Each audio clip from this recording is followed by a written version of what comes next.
I first listened to Wally Kennedy when he was on WCAU, he probably did not invent talk radio, but I would say he was one of the early talk radio. Wouldn't you say, Wally, one of the early talk radio guys here in town? Yeah. The man who invented talk radio is with us right now talking over at that table. All right. Telling everybody it was he who invented talk radio. But Wally was close behind you. All right. Did they have radio back in those days? Radio. Oh.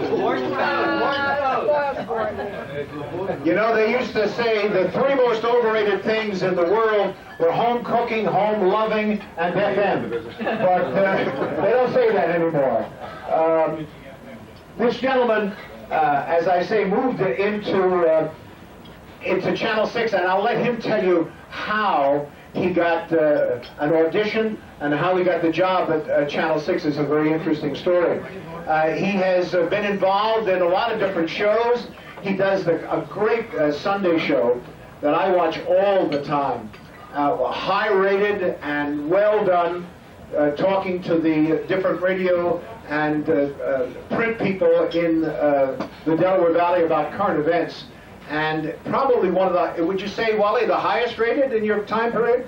Yes. Okay. He very shyly wants you to know that it's number one on the ratings. But it's an excellent show. It really is. They talk about important things that happen in Philadelphia. He also has a morning show that precedes that on Sunday. I've also seen him do a couple of parades, so he's a Renaissance man as far as radio and television is concerned. Ladies and gentlemen, our guest speaker for this Broadcast Pioneers meeting, Wally Kennedy. Thank you. Good afternoon, everybody. I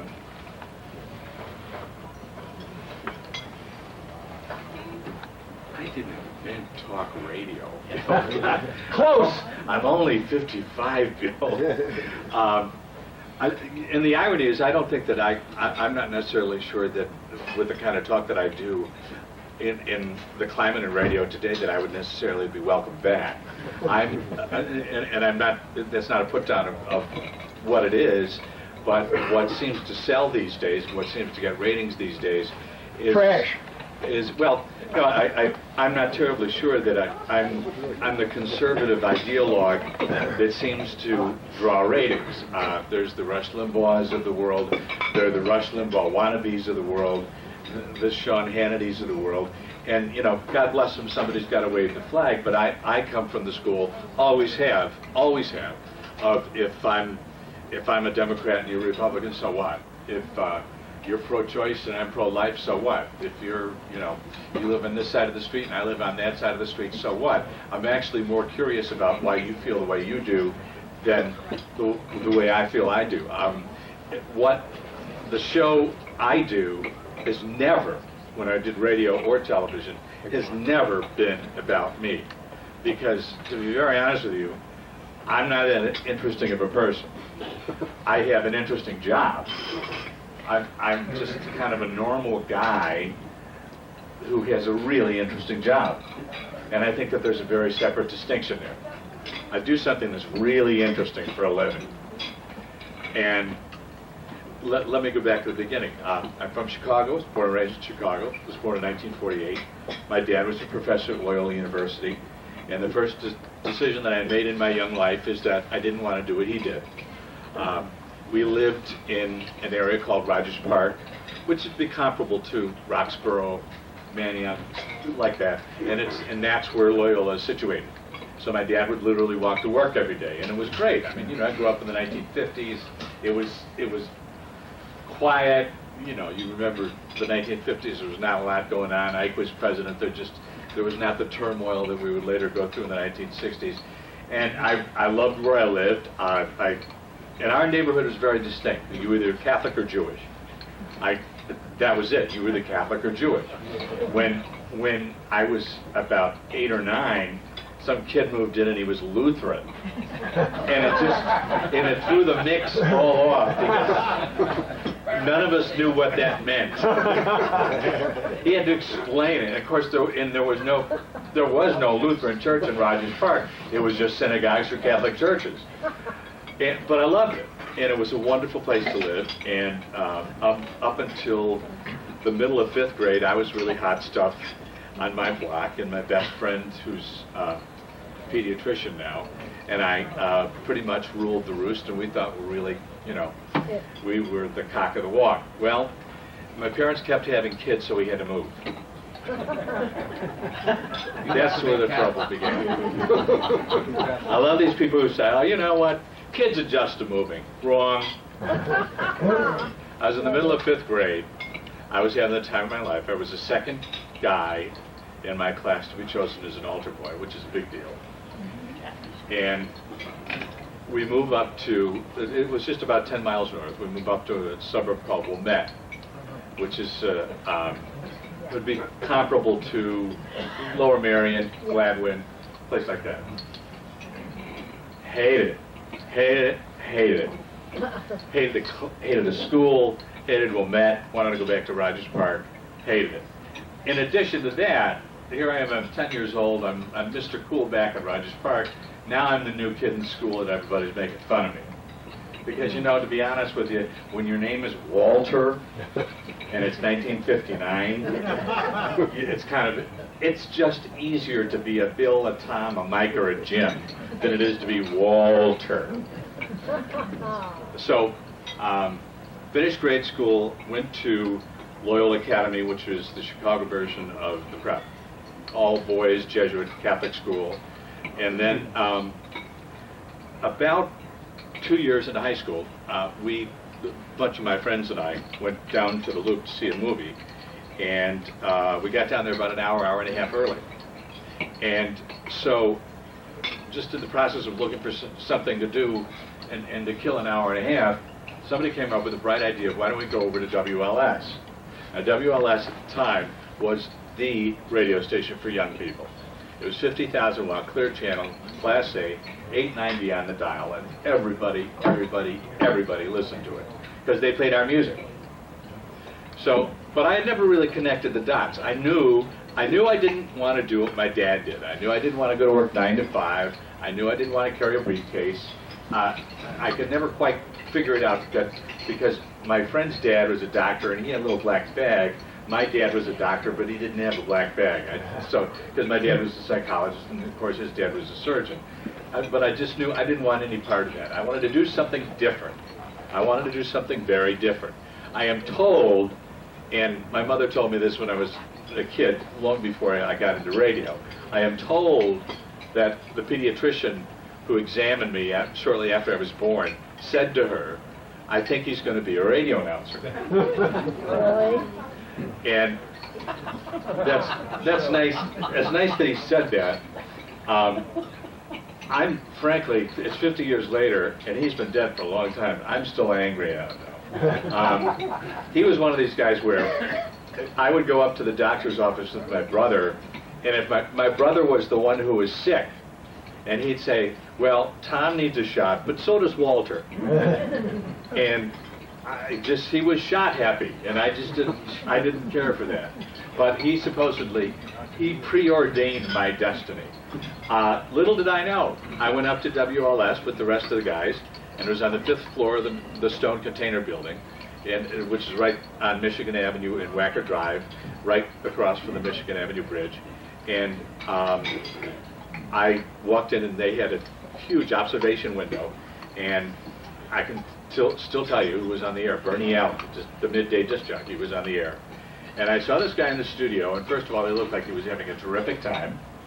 Second of all he was doing was talking into a microphone like I'm doing now, and he was making gestures with his hands, and he would make a gesture, and they would play a record. And then when he wanted to talk, he'd go like this, and it was magical. It was magical. I couldn't take my eyes off it.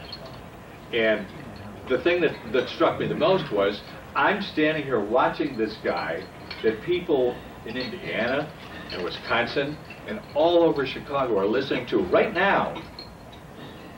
And I was also attracted by the fact that he wasn't doing any heavy lifting. And he probably was making a hell of a lot of money for just talking into the microphone. That really attracted me. I like that idea a lot. I was a mediocre student, not because I didn't have the ability, but simply because I didn't care. I got out of Loyola. I went to Chicago Community College, where I promptly got involved with student government. At the end of my freshman year, I was elected student body president. A week and a half later, I became ineligible because of my grades. And I came within 2/10 of a point of finishing my college career at the University of South Vietnam. So I had to start getting serious about school. But something happened along the way that really helped. I mean, I knew at this point that I wanted to go into radio. I was majoring in speech. I was taking a lot of English classes. But I needed to go the next step. Well, a friend of mine from college, actually a fellow from the school newspaper, who was working as a page, an usher, if you will, at WGN, told me that they had an opening. It was just 2 afternoons a week, but they had an opening for an usher at WGN. So I went over and I interviewed for the job, and I got it. It was my first job in broadcasting. And I was, at this point, 19, 20 years old. And all of a sudden, everything in my life changed. All of a sudden, goofing off in school or partying till you dropped was no longer an attractive idea. All of a sudden, everything came into focus. This is what I wanted to do. I was at the home of, and still is today, one of the truly great television and radio stations in America.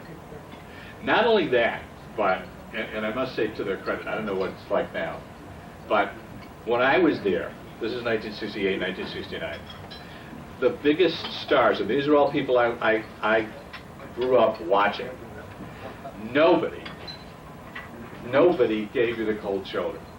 The biggest stars at WGN, these people I idolized, always had time to sit down and have a cup of coffee with you. Later on, when I started an announcing job at a small FM station, some of them would critique my tapes.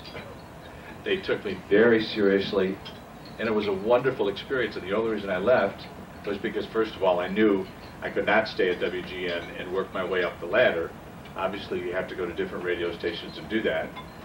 And the second reason that I left is because I was offered a full-time job at the radio station I was working at, and I had to pay for college. And so I finished the last 2 years at Columbia College on the Dean's List, and I also helped pay for my college education.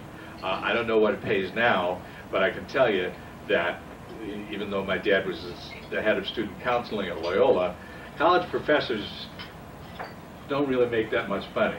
And, you know, there are 4 of us and 4 of us to go through college, and, you know, I had to pay for my college because Loyola University, where I could have gone for free, had no school of communications whatsoever.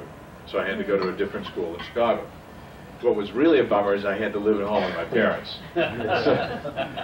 But I was totally, completely, absolutely focused. I knew exactly what I wanted to do. And as the end of my college career came along, I remember one night I was on the air during the first lottery, and I was reading the lottery numbers on the air as the lottery was taking place. And I remember I got to number 102, and there was my birthday, August 15th. So obviously, since they went to 250 something the first year, I had to deal with Uncle Sam. It's funny now because they're making such a big deal about it because of President Bush and his commitment to the reserves. I did not have a rich daddy. Nobody made any calls on my behalf. What simply happened was, because of the lottery and a lot of guys getting very high numbers, and because of a lot of guys getting drafted anyway, the waiting list for the reserves just basically went from being 4 and 5 years long to collapsing. There was no waiting list. So in my second semester of my senior year, I had a choice to make. Would I finish college, do 4 months of active duty in the Army and 6 years of a reserve commitment, or would I like to get drafted and do 2 years with the likelihood of at least 1 year in Vietnam? Tough choice, right? This is 1971, and a lot of guys are coming back in body bags. I make no apology for the fact that I chose the reserves. Good idea. Yes. And at that point, I knew a few of the guys who had come back in body bags. And also, it was not just self-preservation, it was also career preservation. I wanted to work on radio. I wanted to get going. The station I was working at was okay for the time being, but I wanted to do bigger and better things. I wanted to be an announcer. Actually, I wanted to be a booth announcer. And everybody said if you want to be a booth announcer, the very best experience that you could get in broadcasting, and I'm not terribly sure that this isn't still the truth, is to be a DJ. Everybody should be a DJ for at least a year, because it gives you a sense of timing, it gives you a sense of the clock, it gives you a sense of rhythm, it gives you a sense of, in your mind, you've always got that VU meter in front of you. It's like a speedometer. And it gives you the sense that you've always got to keep something going. So what happened was, ironically enough, one of the guys that I had known at WGN, who was involved in sales, had gone back to Michigan, decided sales wasn't for him, on-the-air performance was, and he was the program director at the radio station WTRX in Flint, Michigan. So I sent him a tape. It was really great because I really had a horrible cold and my voice was down like this. And of course, I made a tape like that, and I sent him the tape, and he flew me up there. They interviewed me, and they hired me, and I started in the beginning of 1972. So I was a disc jockey, and I was bad for about a year and a half. And what was even worse is I worked all night, and I had a girlfriend that really didn't like that at all.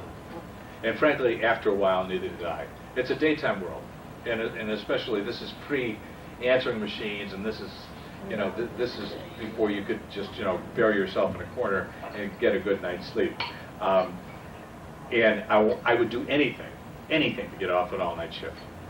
So the program director said, well, the only way that's going to happen is we're thinking of doing a talk show. And I said, Jack, I'll play polkas. I'll do the barn dance if you want me to. I just want to get off the all-night shift. So we started 2 hours a night, a program called Flint Feedback. And the first book that came out, there are 2 books a year in Flint. And the first book that came out, and the hourly breakdown showed that 7 to 9 time period, the ratings went like that, and then at 9 o'clock when we started playing records again, they went down like that. So they decided that 2 hours should be 5 hours. So what I did was I came in every night, I anchored the news from 6 to 6:15, and then at 7 o'clock I did a 5-hour talk show. Within a year, I was fortunate enough to be invited on to the Tom Snyder's Tomorrow Show, which at that point was a real hot show to be on. It was my first time in California, and my first time dealing with Tom. That's an experience.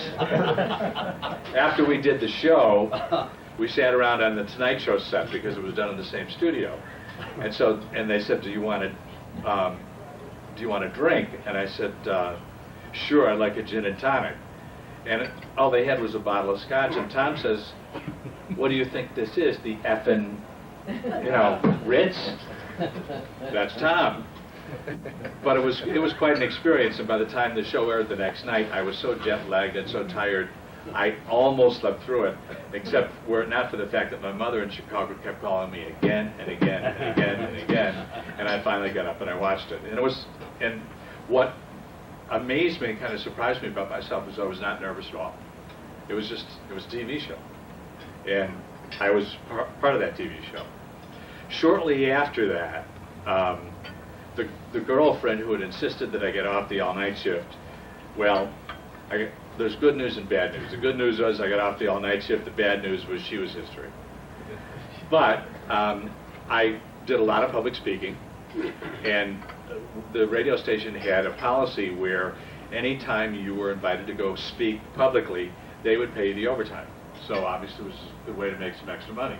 And I was invited to go give a speech at a local high school. I got there late. I walked in, and there was a class. And I thought, my God, this class is huge. There were about 80 or 85 kids in this class. So I gave my speech, and it was the 70s, and it was about, drugs and getting along with your parents and all that stuff that was important back then.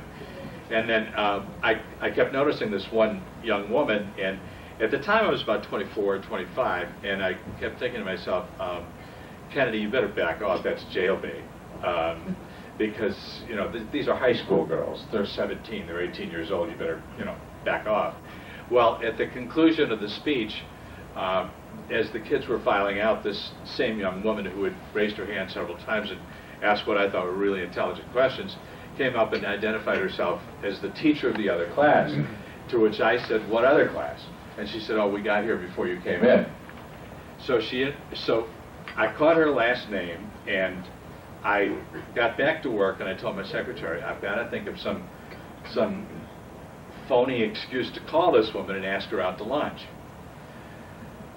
Oh, I did.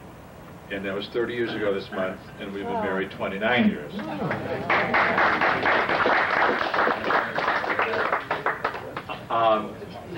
I spent the first year of my married life, I was now splitting my day. I was doing a morning talk show and a nighttime talk show. I was on the air from 9:30 till 11, and then I was on the air from 7 to 11 at night. And in the meantime, I had decided that basically what I wanted was a big time. I wanted a 50,000 watt radio station. I had had several close calls with WJR in Detroit, but I was winding up always a bridesmaid, never a bride. So again, the same people keep coming into your life. The same fellow that had hired me in Flint got one of those jobs at WJR, and he handed me a stack of letters of people he was corresponding with, one of which was a letter from WSB in Atlanta, which is, of course, the 50,000 watt Voices of the South, one of the great radio stations in the country. And the letter said, Dear Jack, the next hire we're going to make, we're going to be looking for somebody with a talk show background. So, sent them a tape, and they called and they made me an offer. And what is one of the most peculiar, and this is, to this day, strikes me as very peculiar, they hired me without flying me down there for an interview. They decided that they liked me and they liked my tape, and instead of flying me down there for an interview, they had Equifax do a checkup on me. And they sent me a letter, am I authorizing Equifax to look into my life? And so, you know, what am I going to do? I didn't have anything to hide. There was the other family and the other kids, but fortunately they didn't find out about that. No, just kidding. And then WSB made me a job offer. It was good. The money was good. Obviously, I went from $213 a week to $300 a week at WSB Radio, one of the great radio stations in the country. There was only one problem. We had a house full of furniture, and they didn't want to move us. So what had happened was, and one of the sad things that had happened to me in Flint was that one Saturday morning, shortly after our program director had been fired, I was filling in for him. And it was about 10 minutes after 7 o'clock in the morning, and I saw that the house telephone line was blinking. Now, usually the listener line we would always answer, but the house telephone line, it would blink 3 or 4 times, and then the answering machine would come on. But I just thought, well, this, you know, whoever this poor fool is that's calling at 10 minutes at 7 o'clock, after 7 o'clock on a Saturday morning, I should at least give them the courtesy of hearing a human voice, and I had a record on the air. And I picked up the phone, it was my brother. And my brother is 2 years older than I am, and so at the time he was 26, and very single. And trust me, my brother would not be up at, and of course it's Chicago, so it would be 10 after 6. My brother would not be up at 10 after 6 unless something was really wrong. And he said, are you on the air? And I said, yeah. And he said, well, what time do you get off the air? I said, 10 o'clock. And he said, you're sure you're on the air? And I said, yeah, Tom, what's wrong? And he said, well, it's Dad. He's got to go in for surgery. And I just knew that wasn't the case. My dad had had a heart attack about 3 or 4 years before, and he was a sick man. And this is just at the point where they were, the irony in medicine is that when they started doing the bypass, they were only doing the bypass on people who were otherwise healthy. The rest of your body had to be very healthy, but your heart could be screwed up, but the rest of your body had to be very healthy. Unfortunately, my dad didn't fall into that category. And so when 10 o'clock came, it was the longest 2 hours and 45 minutes of my life. But when 10 o'clock came, I called, and my brother said, "Now, you sure you're off the air?" And I said, "Yes." And he says, "Well, Dad died this morning." So Flint was a wonderful experience for me. I picked up an enormous amount of learning. It's a great place to learn your craft. The show did phenomenally well in the ratings. The timing was right. It was a great time to do talk. Nixon was still president. Vietnam was still going. Civil rights were still an issue. In a town like that, the relationship between the factory workers and General Motors is always an issue. And that's when General Motors and the factory workers were still there. And it was a wonderful experience. So we moved to Atlanta, and to make a long story short, those 5 years in Atlanta just zipped by. The two things that stand out were the fact that we started having our children down there, and the other thing was I started really dabbling in TV. I had done a lot of TV in college, done a lot of booth work, done a lot of voiceover type work, done a fair amount of on-camera work at a UHF station in Chicago. But the more on-camera work that I did, I started doing a lot of work for Turner. The more on-camera work that I did down in Atlanta, the more I decided, you know what, I really want to do this. And then I got approached by a headhunter, and the headhunter was looking for a talk show host for WCAU Radio here. And the story on WCAU Radio was that once upon a time and I knew by reputation, it was one of the best talk show stations in the country. And somebody very foolishly in CBS in New York, which is perfectly capable of making foolish decisions many, many times, somebody very foolishly said, "Okay, we'll find, even though you've got KYW Radio, who had gone all news a year or two before and was getting great ratings with it, we're going to do it better, by God." Huh? So you took a tremendously successful, one of the great talk radio stations in the country, and took it from like number 1 or 2 in the market to number 13 within a year. And to this day, they've never recovered from that decision. To this day. So at the point at which they approached me, they were trying to, first they had done all news, that didn't work. Then they did 1210 to the rescue, where they had psychologists, they had, Herb Denenberg was on for a couple hours a day, and Harry Gross was on for a couple hours a day, and that was moderately successful. I think they got like a 2 or 3 rating. That didn't really work. So they wanted to go back to general talk. So what they wouldn't do is they wouldn't tell me, in the process of hiring me, they wouldn't tell me the other people they were hiring. So I figured, first of all, there were 2 things that I didn't know about Philadelphia. Number 1, how truly, truly important it is for Philadelphians to hear Philadelphians. And if you don't know Wissahickon from Conshohocken, you're in deep trouble. Well, only after I got here did I find out that the other 5 people that had been hired were also from out of town. And most of them from much smaller markets, Cedar Rapids, Des Moines. So we get here, we meet with a consultant for a week, they take us on a bus tour, then they put us on the air the first day of a SEPTA strike. And oh yeah, by the way, those contracts that they promised, they just never seemed to materialize. And it was a disaster. And I truly remember when the moving van was pulling up to our house, I truly remember thinking to myself how sad it is that they're going to be back here within a couple of months. I just didn't think I'd last that long. But I hung in there. They switched me around. Originally I was on noon to 3. They switched me from 9 to noon. What WCAU did do was reinstitute their morning news block with Bill Hart and did start to get some numbers back. And I followed Bill from 9 till noon. But at that point, I really wanted to get into TV. And I talked very seriously to Channel 3 when Maury Povich left, and they hired Richard Bay and I forget the woman's name to do their show at the time, which was called People Are Talking. And that was a tough pill to swallow. But obviously things work out in the end. I talked to the people at Channel 10, and they looked at me like I had 2 heads. you want me on Channel 10? And half the people at Channel 10 were gone before I was. What I had done is I had established a relationship with the people over at Channel 6, because a lot of the people that they had brought in as guests promoting ABC shows wound up on my show.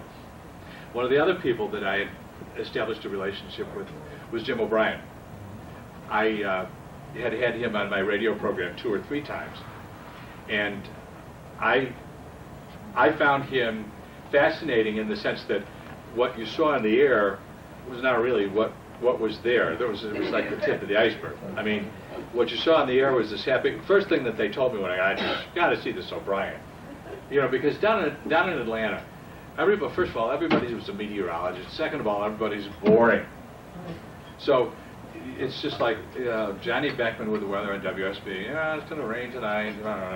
And so then you turn on this newscast on Action News, and you've got this guy with a Texas accent saying, here's a good guy, and a good guy going to chase out the bad guy, and he's got smiling clouds and smiling whales and frowning clouds, and my first thought was, what the hell is this?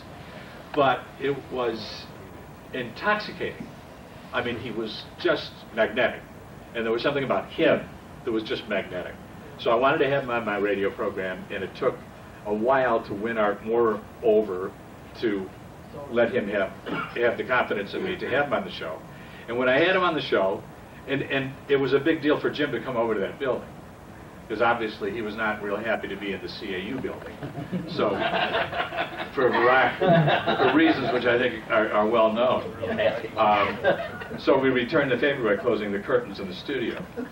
But I found him to be extremely sincere, extremely serious, and blamed himself for a lot of things. Blamed himself for the failure of his marriages, blamed himself for being a perfectionist, blamed himself for being hard to get along with. I really liked him.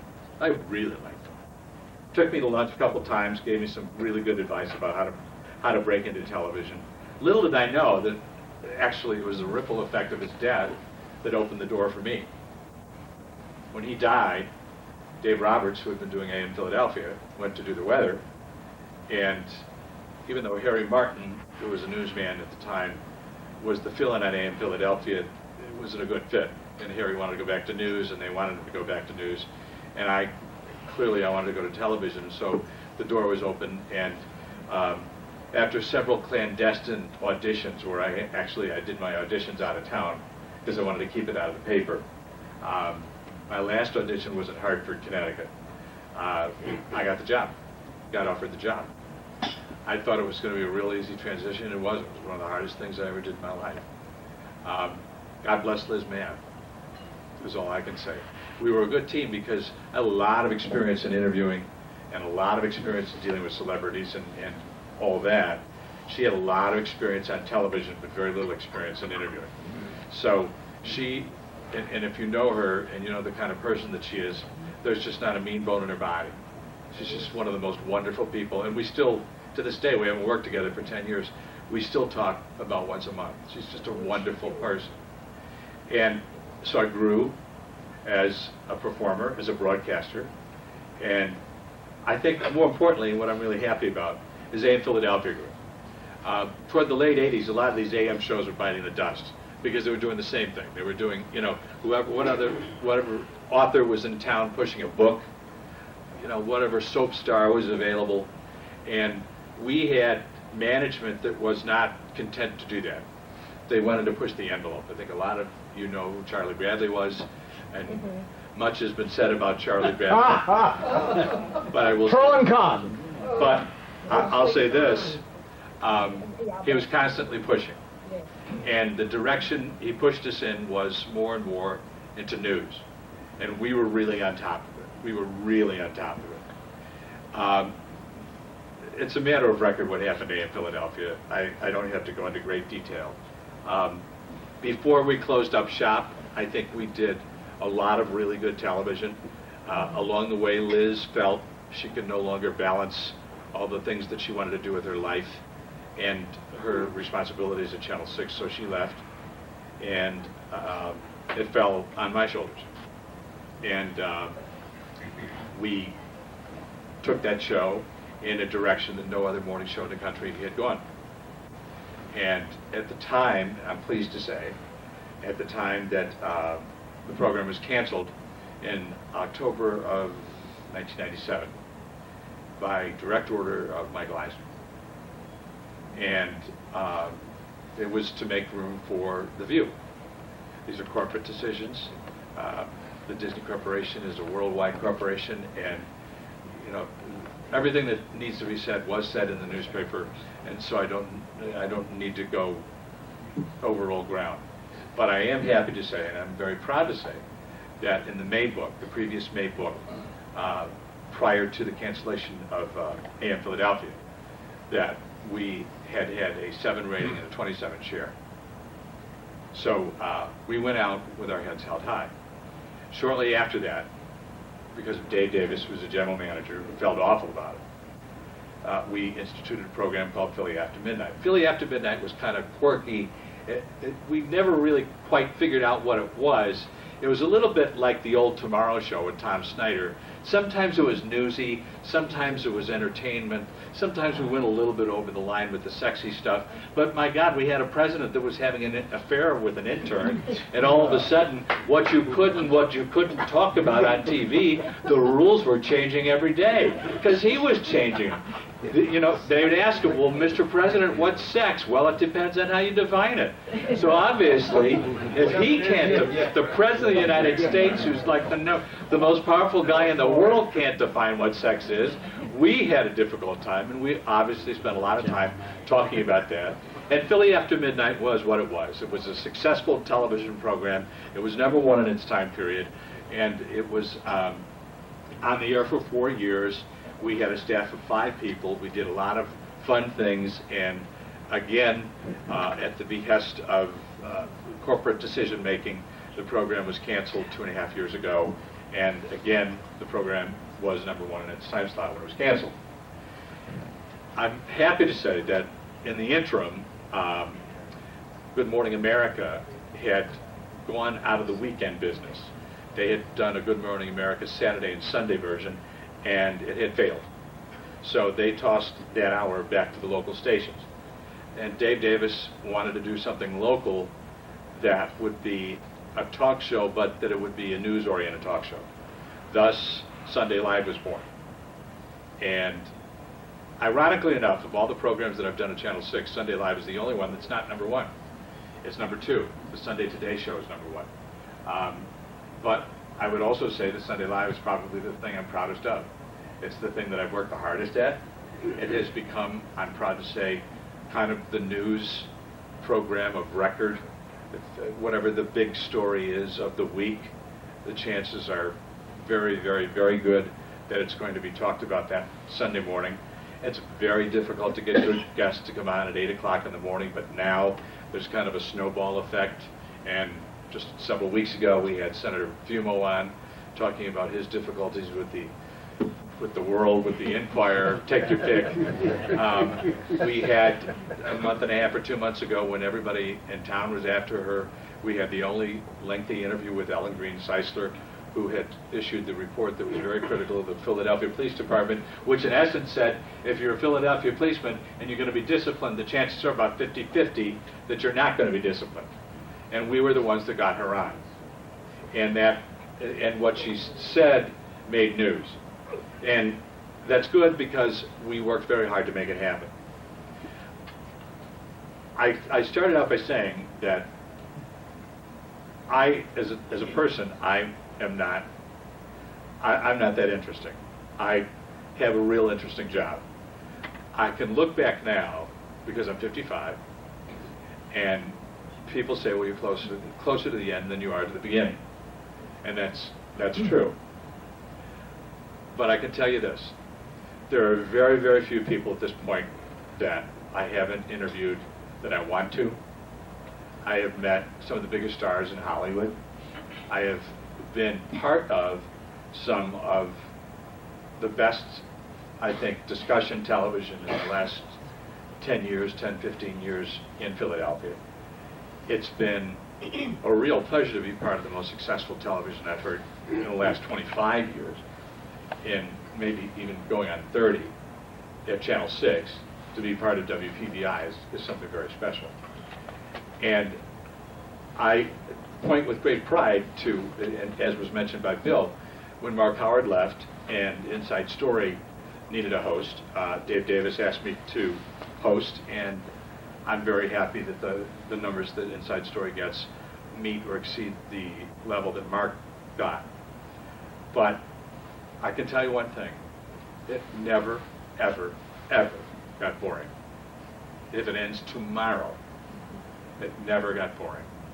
And the other thing I would tell you is this, do I wish I was 30 all over again? No. No. I lived through, as I said, the boring 50s with Ike. As Fonzie said one time on Happy Days, I like Ike. My bike likes Ike. Everybody liked Ike. And it was a kind of a peaceful, sleepy time. Then there was JFK. And in the 2.5 or 3 years that he was president, and that really, for the first time, young people were so invigorated and somehow, for the first time, really felt part of a connection to what the country was all about. Then there was a devastating loss that happened that is just so indelibly painted in my mind that Friday afternoon. I got on the bus that day to go home, and I told you my best friend is now a pediatrician. He and I were like this for the first 10 years of our life. And he was on the bus already, and I sat next to him. And we sat together for 30 minutes, and we did not exchange a word. And I think that was, in my mind, that was probably one of the pivotal events of our life. But then, 10 weeks later, the Beatles. Then there was Vietnam. Then there was the sexual revolution. Then there was Nixon. Then there was Watergate. Then there was the women's movement. There was the civil rights movement. Would I have wanted to miss all that? No. No way. No way. I remember sitting in my living room with my father. We would watch the CBS Evening News with Walter Cronkite, and my father was watching little black children being hosed down with water hoses in Birmingham, and my parents were saying, "That's wrong. That's just wrong." And it was the power of television that brought that into our living room and made us aware of that. So, would I change anything? No. No. Would I want to do it all over again? No. I'm proud of what I've done. I'm happy I've done what I've done. If it lasts for another year, if it lasts for another month, it's been a heck of a ride. Thank you.